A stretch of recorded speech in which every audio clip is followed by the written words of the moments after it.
Hi friends, welcome to இன்சுவாச பயணங்கள். நான் உங்கள் மோனி. நம்ம இன்னைக்கு பார்க்க போகிறது பச்சை பயிறு கொத்தமல்லி பெசரட். அதுக்கு தொட்டுக்கிறதுக்கு சூப்பரான கார சட்னி தான் பார்க்க போகிறோம். நம்ம வீட்டில் மாவு இல்லாத சமயத்தில் ரொம்பவே சிம்பிளான ஹெல்த்தியான ஒரு தோசை எப்படி பண்ணலாங்கிறத வாங்க வீடியோக்குள்ளே போய் பார்க்கலாம். 75 கிராம் பச்சை பாசிப்பயிறு, அதே கப்பில் 25 கிராம் கம்பு எடுத்துக்கோங்க. இது கூடவே ஒரு கைப்பிடி அளவுக்கு பச்சரிசி சேர்த்துக்கோங்க. உங்ககிட்ட மெஷர்மெண்ட் கப் இல்லை அப்படின்னா டம்ளர் கூட எடுத்துக்கலாம். 1/4 டம்ளர் பாசி பயிறு, 1/4 டம்ளர் கம்பு எடுத்துக்கோங்க. இப்போ இது எல்லாத்தையுமே நல்லா வாஷ் பண்ணி எடுத்துக்கோங்க. இப்போ இது கூடவே தண்ணி சேர்த்து 2 மணி நேரம் நல்லா ஊற விட்டு எடுத்துக்கலாம். இப்போ நல்லா ஊறி வந்துருச்சு. இதை அப்படியே மிக்சி ஜார்ல சேர்த்துருங்க. அது கூடவே 1/2 ஸ்பூன் சீரகம், ஒரு பச்சை மிளகா, ஒரு கைப்பிடி அளவு கொத்தமல்லி சேர்த்து இதை நல்லா அரைச்சி எடுத்துட்டு வந்துடலாம். இப்போ அரைச்சி எடுத்ததை ஒரு பாத்திரத்துல சேர்த்துக்கோங்க. இது கூடவே கொஞ்சமா தண்ணி சேர்த்து அதையும் இதுல சேர்த்துக்கோங்க. தோசை பதத்தை விட கொஞ்சம் மாவு லூஸா இருக்கணும். இப்போ இது கூடவே கொஞ்சமா உப்பு சேர்த்து நல்லா கலந்து விட்டுக்கோங்க. இப்போ நம்மளுக்கு மாவு நல்லா ரெடி ஆயிடுச்சு. இப்போ தோசை சட்டி வச்சிடலாம். சட்டி நல்லா சூடானதோ அதுல கொஞ்சமா தண்ணி சேர்த்து நல்லா தெளிச்சு விட்டுக்கோங்க. இப்போ இதுல நம்ம தோசை ஊற்றிடலாம்.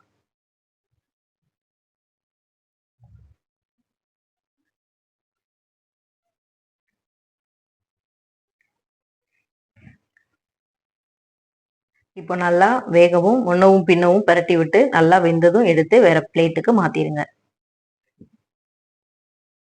இப்போ நமக்கு நல்லா வெந்து வந்துருச்சு. இதை அப்படியே எடுத்து வேற பிளேட்டுக்கு மாத்திடலாம்.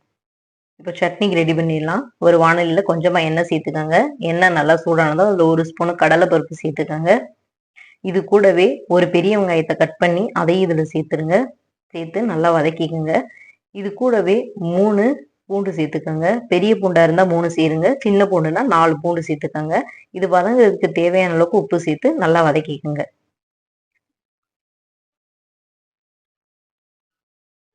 இப்போ லைட்டா வதங்க ஆரம்பிக்கும் போது இது கூடவே 3 வரமிளகாய் சேர்த்து வதக்கிக்கோங்க.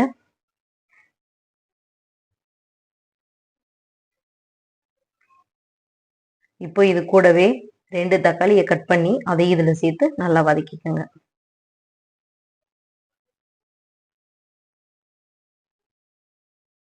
இப்போ எல்லாம் நல்லா வதங்கிடுச்சு. இப்போ இது கூடவே 1 ஸ்பூனு கெட்டியான புளி கரைசல் சேர்த்துக்கோங்க. சேர்த்து நல்லா கலந்து விட்டுருங்க. இப்போ இதெல்லாம் நல்லா பைண்ட் ஆனதும் இதை அப்படியே ஆற விட்டு அரைச்சி எடுத்துக்கலாம்.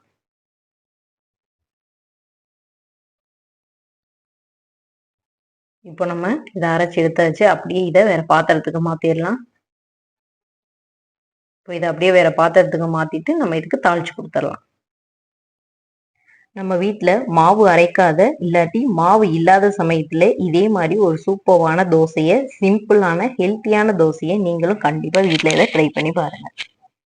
முன்னேறும் போது நிறைய தடைகள் வரும். அப்படி வர்ற தடைகளை திரும்பி பார்க்கவே பார்க்காதீங்க. பார்த்தீங்க உங்களால தடைகளை தாண்டி முன்னேறவே முடியாது. உங்கள் நாவும் இதன் சுவையை அறிய வேண்டுமா? நீங்களும் இதை செய்து மகிழுங்கள்.